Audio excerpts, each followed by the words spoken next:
Andrew McGahan here for Severe MMA at the 3 Arena after BAMMA 26. John Redmond, you've shocked the world, myself included, to be honest. It seemed, I'll admit it straight to your face, the last 12 months have been tough for you. We thought maybe he's taken fights for the sake of taking fights, but something has happened in the last 12 months that has changed around. 2 finishes in your last 2 fights.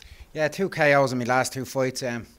I put a lot to it down to my boxing coach, Jimmy Gillen, who's come into our gym. And Jimmy's not just a boxing coach who's closed off to boxing. The guy is very martial arts orientated, so he's shown me how to box and use range and sit down on shots, where I always knew I had the power, but I probably wasn't sitting down on shots properly. Now I'm sitting down on shots, and I believe at 185 pounds I can put anyone out cold and stiff. So. Do you think it was maybe a good base that you had before, good fundamentals that has just been improved with this new coach? It's just been improved. It's allowing me to, like, I always had decent boxing, but it's allowed me to sit down on shots and create, like, Jesus, 50 times more power. Yeah, exactly. You know?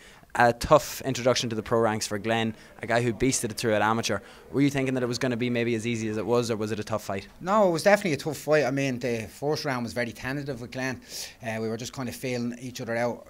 Glenn got the takedown on me, but I stayed composed, didn't take much damage on the ground. I believe I showed nice jiu-jitsu and getting guard back, done some nice stuff, got up off the ground. Finally living up to that name. Finally living up to the Johnny Jitsu name, got back up to the feet, and then second round we had a chat in the corner, and I says, you know what, I'm going to let them go at him now and make him commit. So I knew once I went at him a bit, he caught me a good shot too, didn't wobble me, kind of just set me off a bit, and then I knew he'd commit more. He got a bit hungry for the knockout himself, so I knew once he'd commit, then I'd get me finished, you know. I'm sorry, I can't focus on anything other than this thing coming out of the side of your face here. This beard is the most impressive thing I've seen in a while. It's a nice joke for the set of Vikings. For Vikings, isn't it? Tell us about that.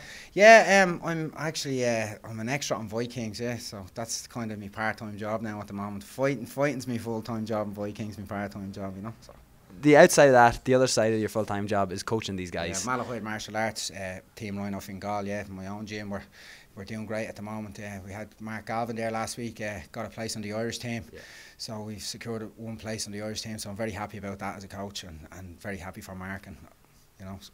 The one thing that I've heard about you, and this is from John Connor, I was over in Vegas with him at UFC 200, and he said that even back in the early days when you went over to ATT and stuff like that, your mind was always geared towards coaching one day, and that maybe whatever about the wins and losses in your career, it's the next couple of years that's going to define the legacy of John Redmond because of his ability as a coach. Yeah. Have you felt maybe strides that you've made in the last maybe 12 months that has improved you as a coach? Because your amateur team has gone from maybe 1 or 2 guys that are fighting to guys now getting qualified for the Irish team. Yeah, my amateur team, like, I mean, all the guys down there are great. Yeah, I went to ATT going back in 2012, and it definitely opened up my mind to coaching and different aspects of the game.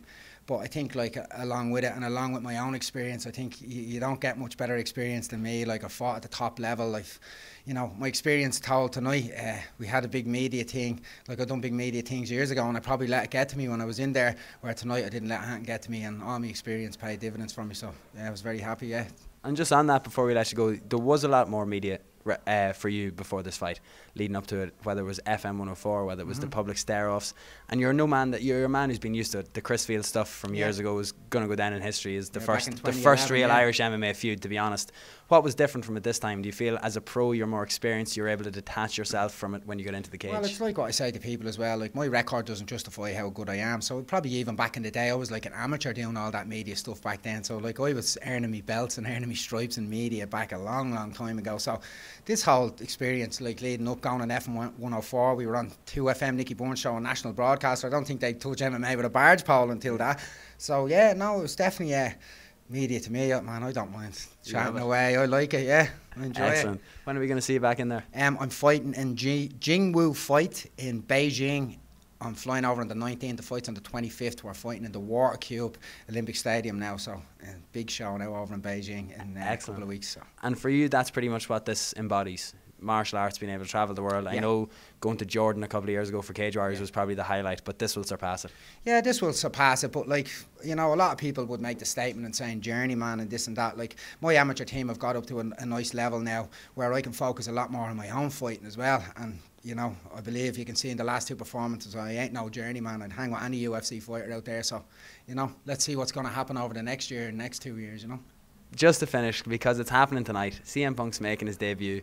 When it was announced, we were at an MMA show together. You come up to me and said, Andrew, I'm 5-8. Get a petition going. I'll be the easiest fight CM Punk could get in the UFC. It would have been the hardest fight CM Punk could get in the UFC if they had chose me, but lucky for him. Exactly. John, thank you very much. Thank you, Congratulations. Andrew. Cheers. Thank you.